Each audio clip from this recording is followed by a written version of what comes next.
Nithyanandam, this is Ma Nityamaya Nithyananda coming to you from Tamil Nadu, South India. I wanted to give a bit of a context for the draw to this path, to the sannyas path and to the spiritual path. When I was back in Canada, I didn't realize I was a seeker, but after changing jobs 65 times, not just jobs, careers 65 times, there's a little something going on saying something's up here because nothing was satisfying me. And people who knew me back then knew I liked to party, and I even went to the extent of working for friends of mine who built nightclubs. So not only was I looking for a party that would give me the ultimate rush, I ended up building the nightclubs that held the parties to give the ultimate rush.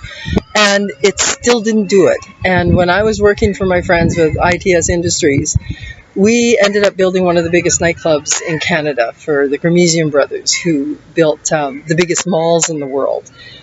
And we built this thing, and it had multiple levels and dance floors that overlooked the main floor and breathing walls, and we had laser shows going on, and we had, videos playing in the bathroom. We were just doing headstands to make people have fun, and people would come and they would have fun first time or two, and then they were bored.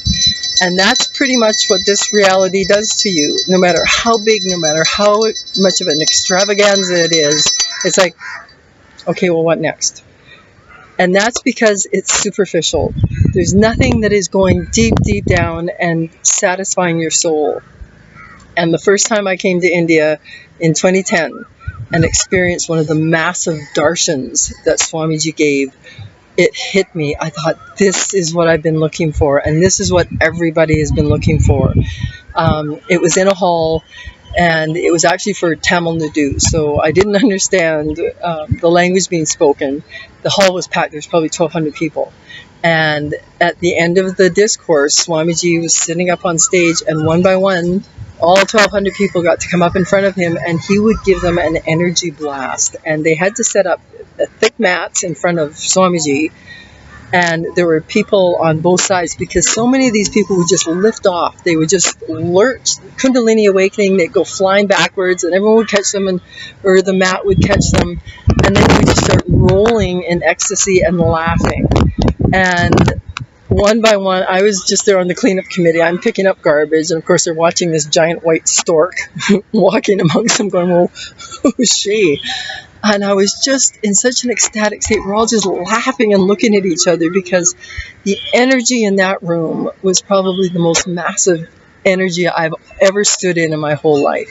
And Swamiji, I can't remember how many hours it took him. I think it was 8 hours to give darshan to every single person in that room. And the smile never left his face. The smile never became a plastic sort of pasted on thing.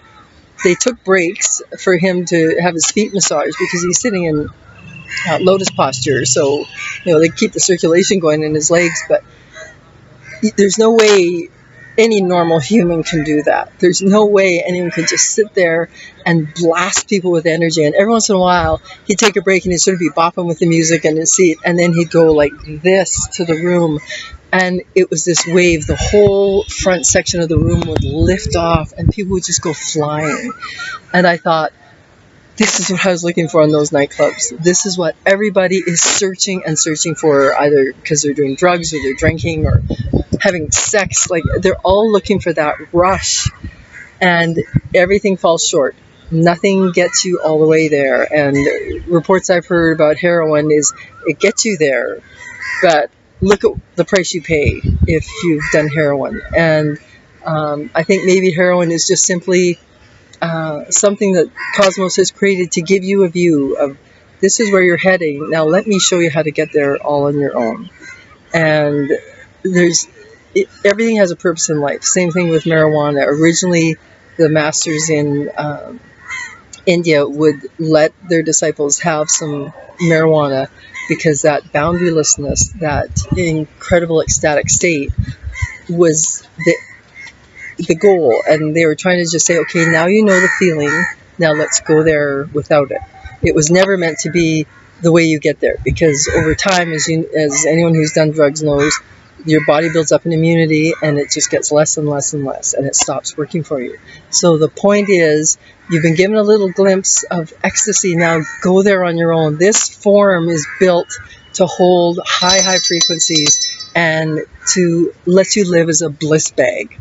And Swami Nithyananda, my guru, his name means eternal bliss, and that's why he's come to this planet, is to remind people that you are bliss. And if you settle for anything else, you're selling yourself short. You deserve to be blissed out. You deserve to have causeless happiness going on in your life all the time. And I encourage you to come to India and sit in one of those rooms with him and experience that massive energy rush. And there's no going back. When you see what really is the real deal in life, then that's what you want, and that's the only thing you want. And a wonderful thing about it is it becomes a self-fulfilling goal. Like, once you know how to do it, you do it. You don't have to wait for your drug dealer to come by or to win $1 million. You don't have to wait for anything to be blissed out. That's your natural state. So anyway, from nightclub partier to sannyas in India, that's part of my story.